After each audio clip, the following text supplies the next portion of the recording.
एक साधु जंगल के एक वृक्ष के नीचे ध्यान किया करते थे और उनका ध्यान अपने आप में गहरा रहस्य समेटे हुए था। इस जंगल से एक लकड़हारा रोज लकड़ियां काटता हुआ गुजरता था। उसका जीवन बहुत साधारण और संघर्षमय था। वह रोज लकड़ियां काटता, उन्हें बाजार में बेचता और किसी तरह अपने परिवार का गुजारा करता था। उसकी दिनचर्या में कोई बदलाव नहीं था और न ही उसे जीवन में कुछ और करने की इच्छा थी, क्योंकि वह मानता था कि यही उसकी किस्मत है। एक दिन साधु ने लकड़हारे को देखा और उसे रोककर कहा, सुनो भाई, तुम रोज यहाँ से लकड़ियाँ काटते हो और इतनी मेहनत के बाद भी तुम्हारे पास पर्याप्त धन नहीं है। तुम क्यों ना थोड़े आगे जाओ, वहाँ चंदन के पेड़ों का एक जंगल है। अगर तुम वहाँ जाकर लकड़ियाँ काटोगे तो तुम्हें अपने परिवार का पालन करने के लिए एक दिन की मेहनत से ही 7 दिन की रोटी मिल सकती है। लकड़हारे को यह सुनकर थोड़ा अचरज हुआ। उसने साधु की बातों को गंभीरता से नहीं लिया, क्योंकि वह सोचता था कि वह इस जंगल को जितना जानता है शायद ही कोई और जानता हो। उसके पिता और उसके दादाजी भी इसी जंगल से लकड़ियां काटकर गुजारा करते आए थे। लेकिन साधु की बातों में कुछ तो था जिसने लकड़हारे को सोचने पर मजबूर कर दिया। उसने सोचा, साधु ने कभी कुछ कहा नहीं है, लेकिन आज अगर वे कुछ कह रहे हैं तो जरूर इसके पीछे कुछ सच्चाई होगी। आखिर नुकसान ही क्या है। लकड़हारे ने साधु की बात मानी और चंदन के जंगल की ओर चल दिया। जब वह वहां पहुंचा तो उसकी आंखें खुली की खुली रह गई। वाकई वहां चंदन के पेड़ थे, जिनकी लकड़ियों की बाजार में काफी उचित कीमत थी। वह चंदन की लकड़ियां काट कर लौटा और साधु के चरणों में गिर कर बोला, मुझे क्षमा करें, मैंने आपके शब्दों पर विश्वास नहीं किया था। मैं सोचता था कि आप केवल एक ध्यान में डूबे व्यक्ति हैं, जिन्हें जंगल के बारे में क्या पता होगा। लेकिन आपने तो मेरी आंखें खोल दी। अगर मैंने आपकी बात पहले मानी होती तो मेरी आधी जिंदगी गरीबी में नहीं कटती। साधु ने मुस्कुराते हुए कहा, कोई बात नहीं, जब जागो तभी सवेरा। अब तुम आराम से चंदन की लकड़ियां काटो और अपना जीवन आनंद से बिताओ। इसके बाद लकड़हारे का जीवन काफी सहज हो गया। वह सप्ताह में एक बार जंगल आता, चंदन की लकड़ियां काटता और बाजार में बेचकर कई दिनों तक आराम से रहता। लेकिन कुछ समय बाद साधु ने फिर उसे बुलाकर कहा, तुम अब भी चंदन की लकड़ियां काट रहे हो? क्या तुम्हें कभी यह ख्याल नहीं आया कि इस चंदन के जंगल से आगे भी कुछ हो सकता है? लकड़हारे ने ईमानदारी से उत्तर दिया, नहीं, यह तो मैंने सोचा ही नहीं। चंदन की लकड़ियों से ही मेरा काम चल रहा था। साधु ने कहा, तुम थोड़ा और आगे जाओ, वहाँ चांदी की खदान है। एक बार वहाँ से चांदी लेकर आओ तो तुम्हें कई महीनों तक काम करने की जरूरत नहीं पड़ेगी। इस बार लकड़हारे को साधु की बात पर पूरा विश्वास हो गया। वह तुरंत चांदी की खदान की ओर बढ़ा। जब वह वहां पहुंचा तो उसकी खुशी का ठिकाना नहीं रहा। सचमुच वहां चांदी की खदान थी, जिससे उसकी जिंदगी और भी आसान हो गई। अब वह 4-5 महीने में एक बार जंगल आता, चांदी लेकर बाजार में बेचता और आराम से जीवन बिताता। फिर कुछ साल बीत गए। एक दिन साधु ने फिर उसे बुलाया और पूछा, अब भी तुम चांदी की खदान से ही संतुष्ट हो? क्या कभी तुम्हारे मन में यह सवाल नहीं आया कि इससे आगे भी कुछ हो सकता है? लकड़हारा थोड़ा हिचकिचाया, लेकिन फिर बोला, नहीं साधु महाराज, मेरे मन में यह विचार कभी नहीं आया। मैंने तो सोचा कि चांदी ही सबसे मूल्यवान वस्तु है। साधु ने मुस्कुराते हुए कहा, अरे भाई, तुम थोड़ी और दूर जाओ, वहाँ सोने की खदान है। जब तुम सोना लेकर आओगे तो तुम्हें कई सालों तक किसी काम की जरूरत नहीं पड़ेगी। लकड़हारे ने साधु की बात मानी और सोने की खदान की ओर चल पड़ा। वहां पहुंचकर वह दंग रह गया।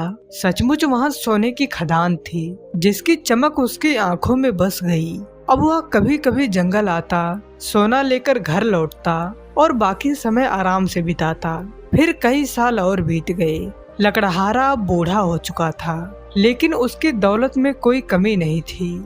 लेकिन एक दिन वह सोने की खदान से लौट रहा था। जब फिर उसे साधु मिले, साधु ने उसे देखा और कहा, तुम अब भी सोने की खदान से ही लौट रहे हो? क्या तुम्हारे मन में कभी यह ख्याल नहीं आया कि इससे आगे भी कुछ हो सकता है?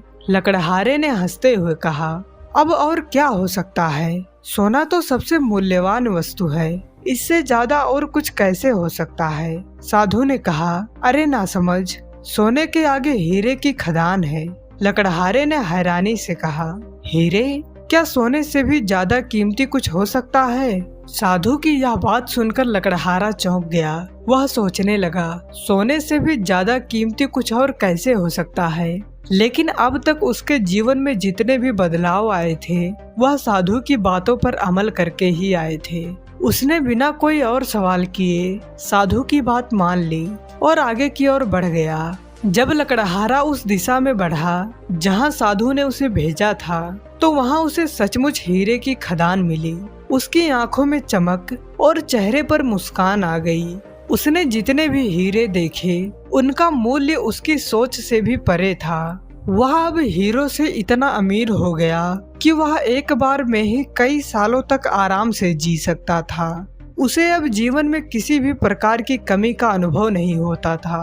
वह समझ चुका था कि साधु की हर बात उसके जीवन में एक नया रास्ता खोल देती है, और इसीलिए उसने साधु के प्रति बहुत सम्मान और श्रद्धा महसूस की। अब वह वर्षों तक जंगल में नहीं आता था, क्योंकि एक बार में ही हीरो का भंडार ले जाने के बाद उसे कई वर्षों तक किसी चीज की आवश्यकता नहीं पड़ती थी। उसकी जिंदगी शानो शौकत से भरी हुई थी। उसने बड़े बड़े महल खड़े कर लिए थे, नौकर चाकर थे, और लोग उसकी संपत्ति और वैभव से ईर्ष्या करते थे। वह पहले एक गरीब लकड़हारा था, लेकिन अब वह एक अमीर आदमी बन चुका था, जिसे हर चीज की प्राप्ति हो गई थी, या शायद ऐसा वह सोचता था। समय बीतता गया। उसकी उम्र बढ़ने के साथ साथ उसके जीवन की प्राथमिकताएं भी बदल रही थी। हालांकि उसके पास अपार धन संपत्ति थी, लेकिन कहीं न कहीं उसे एक अजीब सी बेचैनी महसूस होने लगी थी। एक दिन जब वह हीरो की खदान से वापस लौट रहा था, तो उसे फिर से वही साधु मिला, जो अब भी उसी पेड़ के नीचे शांत बैठा था। साधु को देखकर लकड़हारे को कुछ एहसास हुआ। उसने सोचा, यह साधु यहाँ बैठा है जिसे हीरे की खदान का पता है। वह साधु हीरे क्यों नहीं भर रहा? इसके पास जरूर हीरो से भी कुछ ज्यादा मूल्यवान चीज होगी। साधु ने लकड़हारे को ध्यान से देखा और कहा, अब भी हीरे ही ले रहे हो? क्या तुम्हें यह ख्याल नहीं आया कि इन हीरो से भी कुछ और बड़ा हो सकता है? लकड़हारे ने चिढ़ते हुए कहा, साधु महाराज, अब और क्या हो सकता है? मैंने सोने की खदान देखी, चांदी की खदान देखी, और अब हीरो की खदान में हूँ। इससे बड़ा और क्या हो सकता है? आप बार बार मुझे नई नई जगहों पर भेजते रहे, और मैंने वह सब पाया जो मैंने कभी सपने में भी नहीं सोचा था। अब इससे ज्यादा और क्या हो सकता है? साधु ने गहरी सांस ली और शांत स्वर में कहा, तुम्हें कभी यह ख्याल नहीं आया कि यह सब धन दौलत, सोना चांदी और हीरे पाने के बावजूद मैं यहाँ एक पेड़ के नीचे क्यों बैठा हूँ? मैंने इन खदानों से कुछ नहीं लिया, क्योंकि मैं इन्हें छोड़ चुका हूँ। जो धन मैं तुम्हें बताना चाहता हूँ, वह इन सभी से बड़ा है। लकड़हारा अब चौकन्ना हो गया। उसने साधु के चरण पकड़ लिए और बोला, साधु महाराज, मैं कैसा मूर्ख हूँ। मैंने कभी यह सोचा ही नहीं कि आपने जो इतनी मूल्यवान चीजें मुझे बताई, आप स्वयं उन्हें लेने क्यों नहीं आए? अगर आपने इन सब से हाथ खींच लिया है, तो इसका मतलब यह है कि आपके पास कुछ और ज्यादा बड़ा खजाना है। अब मैं आपसे विनती करता हूँ, मुझे वह खजाना बताइए जो इन हीरो से भी बड़ा है। साधु ने लकड़हारे को प्रेम से देखा और मुस्कुराते हुए कहा, वही तो मैं शुरू से तुम्हें समझाना चाह रहा था। जिस धन की मैं बात कर रहा हूँ, उसका नाम है ध्यान। लकड़हारा थोड़ा हिचकिचाते हुए बोला, ध्यान? लेकिन मुझे ध्यान करना तो आता ही नहीं।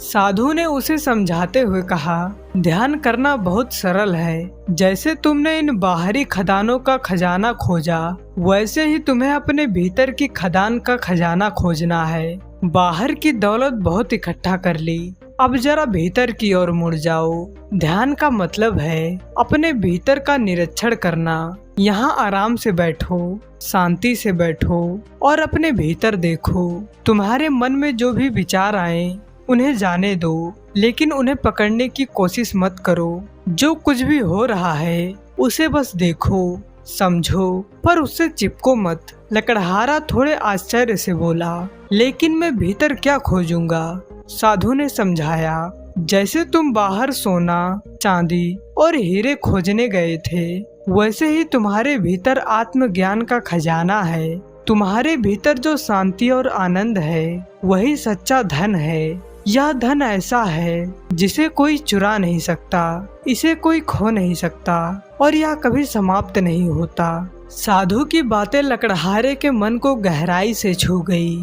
उसे समझ में आया कि बाहर की दौलत तो क्षणिक है, लेकिन भीतर की शांति और ध्यान का धन अस्थायी है। उसने साधु से विनम्रता से पूछा, क्या मैं अब ध्यान कर सकता हूँ? साधु ने कहा, ध्यान के लिए सबसे जरूरी है धैर्य और समर्पण। जब तुम ध्यान में बैठो तो बस अपने भीतर के हर अनुभव को देखो, उसे पकड़ो मत और हर विचार को जाने दो। समय के साथ तुम्हारे मन में शांति आएगी और जब शांति पूरी तरह से गहरी हो जाएगी तो तुम्हें आत्मज्ञान की प्राप्ति होगी। तब तुम देखोगे कि इस बाहरी दौलत से भी बड़ा खजाना तुम्हारे भीतर ही छिपा था। लकड़हारा पूरी तरह से समझ चुका था कि जीवन की असली दौलत क्या है। उसने साधु का आभार व्यक्त किया और अब वह धन और संपत्ति से अधिक ध्यान और आत्मज्ञान की ओर मुड़ने के लिए तैयार था।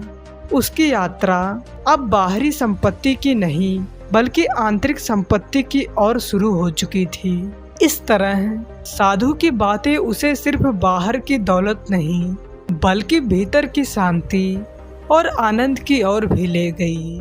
तो दोस्तों, कैसी लगी आपको यह कहानी? आप हमें कमेंट सेक्शन में जरूर बताना और अगर अच्छी लगी हो तो इस वीडियो को लाइक करके चैनल को सब्सक्राइब जरूर कर लेना। तो चलिए मिलते हैं ऐसे ही कोई नई कहानी में। तब तक के लिए अपना ख्याल रखें। धन्यवाद और नमो बुद्धाय।